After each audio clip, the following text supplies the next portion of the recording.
Hi, this is Joe Hashey with another episode of Synergy's Accidentally Fit podcast, and it is my honor to have Heather on the show today. Heather is from New York Sport and Fitness with locations in Elmira and Horseheads, and I've gotten to know Heather a lot better over this pandemic and learn about how passionate she is about helping her members continue to pursue their fitness and understand that this is a speed bump in the bigger picture of their lives, and that their fitness is more important than the stresses that we're going through right now. And Heather is going to share some of her amazing tips on how to keep us healthy and fit during this time. Heather, welcome to the show and tell us a little bit about yourself.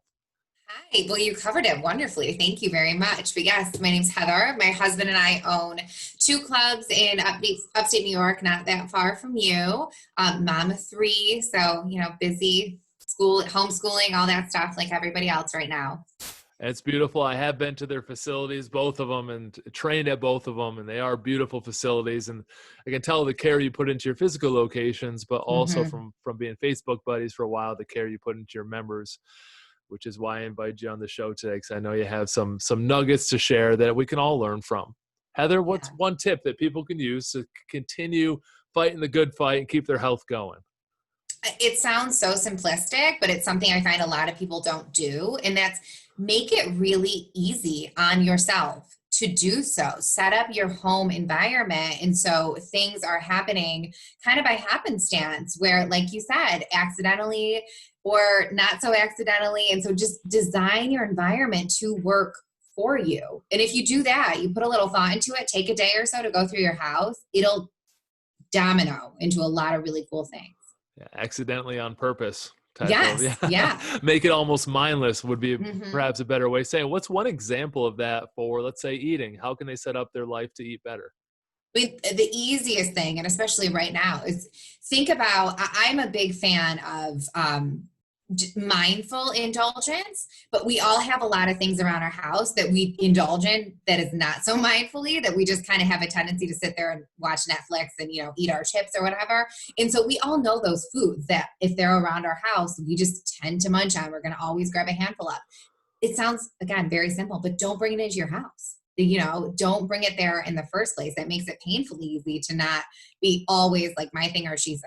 I will always have Cheez-Its in my hand if Cheez-Its are in my house. So just be aware of what you're even bringing into your environment. That's huge. And then secondly, take at least 5 minutes every single week to clean out your refrigerator. Make sure that you have the stuff that you want to be eating.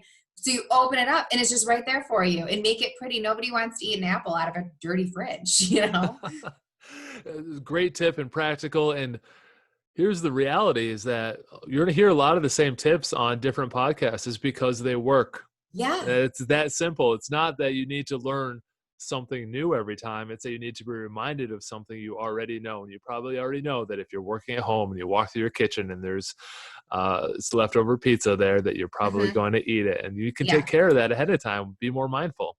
Yeah. Yeah. And really, I think now is stressful and as weird as this time may be, it's also a really beautiful time to just drill the basics, to forget about the little tiny details that we tend to get caught up in and just worry about the big stuff. Am I eating protein with every meal? Am I having vegetables, at least 3 times a day? So get really, really simplistic. But I think, like you said, that's where the real beauty is anyway. Great tip. And you could walk through your house right now and probably make 2 or 3 changes in the next 5 minutes, even if it's just telling your significant other or kids or something to hide something where you don't know where it is. Yeah. So you get one day away from it and start building that habit. Heather, what's up next? Yeah. So schedule it too. So I'm hearing from a lot of our members, they're just having a hard time working out at home. And give yourself grace there. We are designed to sit on our couches in our living room. We are designed to go into our basements and watch Netflix. Working out at home is not natural for a lot of us. So give yourself first a lot of grace with it. But then secondly, give yourself just time to do it. Schedule it like any other appointment, schedule it like you would go to the gym. I'm a big fan of pen and paper. Put it down there because then it's just, again, I'm sure you've heard this before, but it's just more likely to happen. But where I see a lot of disconnect happening with our members at home is, okay, I am scheduling it. Okay, I do want to make it happen.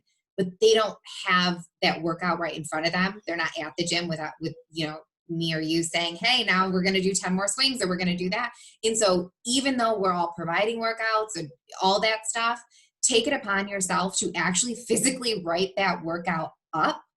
Even the day before, that's what I personally do. Write that workout up in advance, have your equipment set right exactly where you need it, have your workout clothes out, like make it so easy that if you don't do it, you're kind of like, like everything is set up for you. Make it painfully easy once you have that schedule done.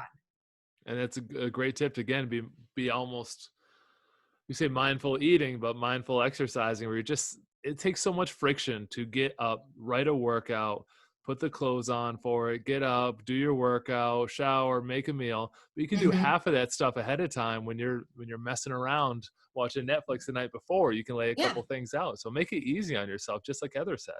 Yeah. And another one for exercise, just to take that tip a little further, what we've done with a lot of our members is just sign them up with accountability buddies, count of buddies. I don't know how to say it, but sometimes I'll have members say, I'll write out your workouts or your workout schedule for the week and text me a picture of it. At the end of the week, I'll just say, did you do it? And they feel awfully guilty if they don't.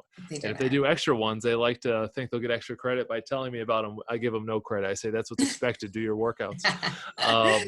But yeah, it is all personal to you. If you're someone who can get up and just get it done, it's part of your habits already, then you're good to go. If you need a little extra help, raise your hand and ask for some professional guidance. Yeah, absolutely. What's next, Heather?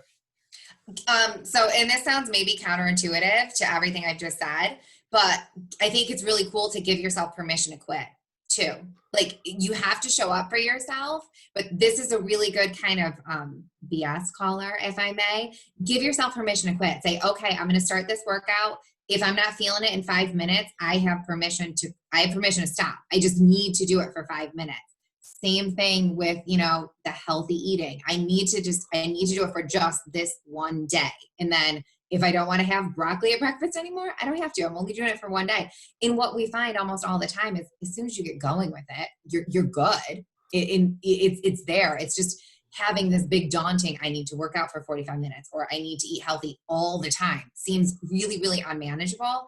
Just give yourself kind of an out. And if you truly need to take it one day, okay, you do. But most of the time you're not going to. You're ahead of your time. I was just reading a book on that, Heather. I wish I had written some better notes. I think they call it the 15-minute rule.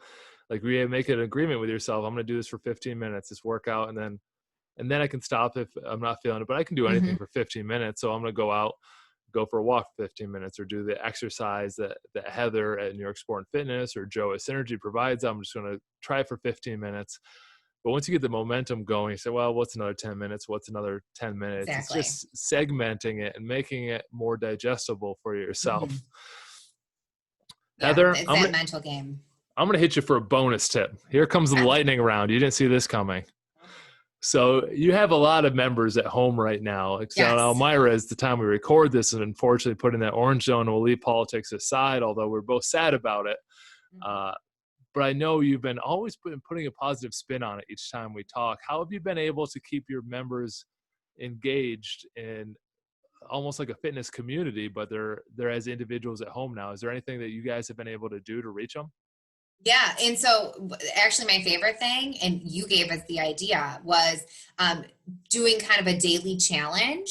And so I took that and I really, really ran with it. And we've gotten such an amazing response and it's been really inspiring.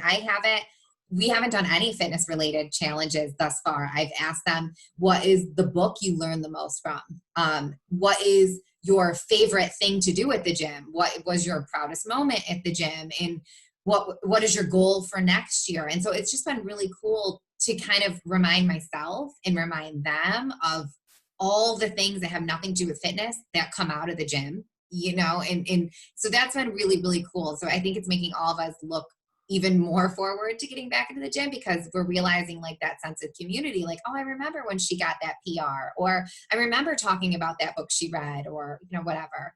And we've been doing a lot of takeout challenges too, supporting our local restaurants. So it's, awesome. Everything in time. As a small business community, I think that's so critical. And people think it's weird that like a gym will have more gyms on their podcast, but I want, my goal is for all the communities to be healthy and fit. It's not a competitive Yes, thing by any means. It's a rising tide raises absolutely. all boats. And I think what you guys are doing wonderful out there to keep your members engaged. And whenever I interview a member on this podcast, uh, a challenge question that you might want to use is say, what was the time where you're outside your comfort zone but achieved something in the gym? And I've got the best stories from members. They're just like, well, the trainer said this, and immediately I thought a bunch of curse words in my head, and then Uh-huh. I figured I might as well give it a try, and then I overcame it. And then, like, you're sharing those stories, I'm going to ask our members. I'm going to steal that idea back from you, Heather, and Yeah, it's been, implement some of your I questions. smile. It's made Facebook a lot brighter place for me because I get on there and I see, all these really, really cool things and just good ideas. What's your favorite song? What song always pumps you up? And so it's like we have playlists for days now because all of our members have told us, this really gets me going. It's been cool. That's awesome. I'm just going to rehash the tips. We're talking about setting up your home for success, walk Hmm. through your house and set some things up, set yourself up for exercise success by planning it a little bit ahead of time, fundamental tips. And one that's a little counterintuitive that I like Heather mentioned up, that agree with yourself to start something, but give yourself the opportunity to say, all right, not for me today. If it still comes up once you get it rolling, Heather, I think those are great ideas. Thanks. Heather, where can people learn more about you? I'm on Facebook, and so Heather Mayo, but I spend a lot more time on Instagram. I have a lot of fun on Instagram. It's just I my saw you name. doing some pull-ups on Instagram. Yeah, Trying to set a 10 because yeah, I wanted to yeah. make sure I pronounced your last name right when I got on the show. So I knew you guys were doing a lot of Like the media out mayonnaise, there. yeah. Yes. I figured I should know that since we go back a way. So I want to make sure I got it right. And went back and searched your videos on. So you have some that you're doing media with the local news stations, helping people Uh-huh. get healthy, which is awesome. And then your Yeah. Instagram came up with you trying to do 10 dead hang chin ups. It was impressive. You got to practice what you preach, right? Exactly. And so Yeah. I would recommend checking out Heather's on Instagram. And what's the New York Sport and Fitness website if they're out in that area? So it's NY, like New York, SAF.com. People forget that A. So just abbreviated New York Sport and Fitness, NYSAF.com. You can find all our stuff there. Heather, thank you so much for being on another episode of Synergies Accidentally Fit. If you enjoyed the podcast, please do check out Heather's info and her Instagram and the New York Sport and A Fitness online. They have a beautiful facility out there, and it's an honor to have Heather and John both as friends in this industry, and they're truly people who have helped out so many, and I wish them continued success.